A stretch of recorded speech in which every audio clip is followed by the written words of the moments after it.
Hello students, welcome to my channel. Students, आज हम करेंगे ऑडिटिंग का फर्स्ट चैप्टर स्टार्ट। चलिए देखते हैं आज के वीडियो में हम कौन कौन से टॉपिक कवर करेंगे।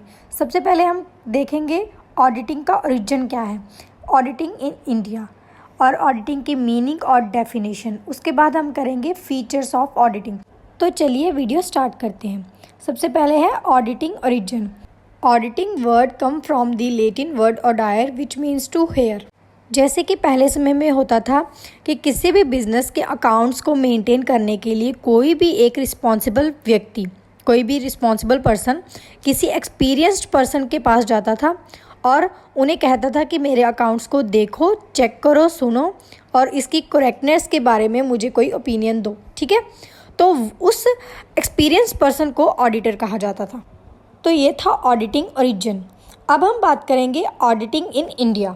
तो ऑडिटिंग का कॉन्सेप्ट इंडिया में अप्रैल 1914 को इंट्रोड्यूस हुआ, जब इंडियन कंपनीज एक्ट 1913 फोर्स में आया था। तो इस एक्ट ने कहा, इस एक्ट के अंडर जो भी कंपनी रजिस्टर्ड है उसे किसी न किसी ऑथराइज्ड ऑडिटर से अपने अकाउंट्स को ऑडिट करवाना पड़ेगा। इसे कंपलसरी कर दिया गया। इस एक्ट में फर्स्ट टाइम ऑडिटर की क्वालिफिकेशन को प्रिस्क्राइब किया गया। इस एक्ट के कारण इंडिया में अकाउंटेंसी प्रोफेशन की बहुत ज़्यादा ग्रोथ हुई थी। ये था ऑडिटिंग इन इंडिया। चलिए अब हम इसकी मीनिंग और डेफिनेशन समझते हैं। So the audit is defined as an investigation of some statement of figures involving examination of certain evidence so as to enable an auditor to make a report on the statement. इसका मतलब है audit को figures के कुछ statement की investigation के तौर पर डिफाइन किया जाता है, जिसमें कुछ एविडेंस की एग्जामिनेशन इन्वॉल्व होती है ताकि ऑडिटर उस स्टेटमेंट पर रिपोर्ट तैयार कर सके। तो ये था मीनिंग। अब हम करते हैं फीचर्स ऑफ ऑडिटिंग। तो फर्स्ट फीचर है कंपनी। किसी भी ऑडिटिंग को करने के लिए हमारे पास अकाउंट्स होना ज़रूरी है और अकाउंट्स होने के लिए हमारे पास कंपनी होना भी ज़रूरी है। कोई कंपनी होगी तो उसके अकाउंट्स होंगे, उसके अकाउंट्स होंगे तो रिकॉर्ड होंगे तो ऑडिटिंग की जाएगी। तो ऑडिटिंग का फर्स्ट फीचर है company. Next is systematic procedure. जो ऑडिटिंग है वो एक सिस्टमेटिक प्रोसीजर है।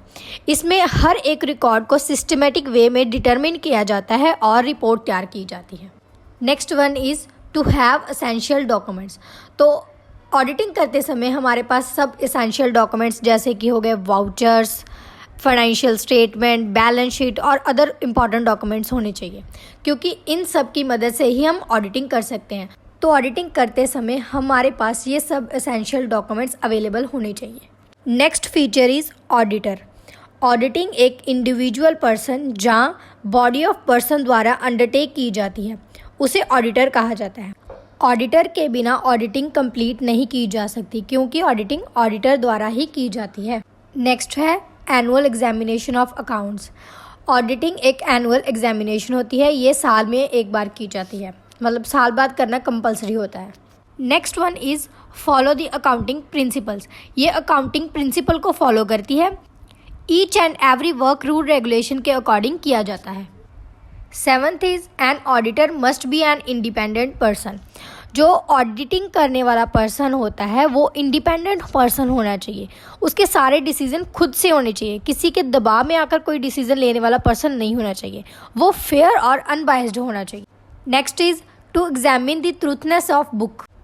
ऑडिटर ये चीज़ को एग्जामिन करता है कि कंपनी के बुक्स ऑफ अकाउंट के सारी इंफॉर्मेशन ट्रू और फेयर है या नहीं।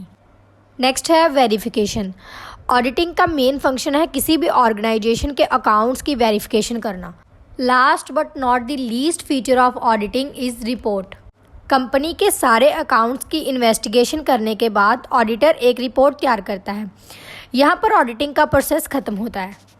सो ये था ऑडिटिंग का origin, auditing in India, meaning, definition and features of auditing.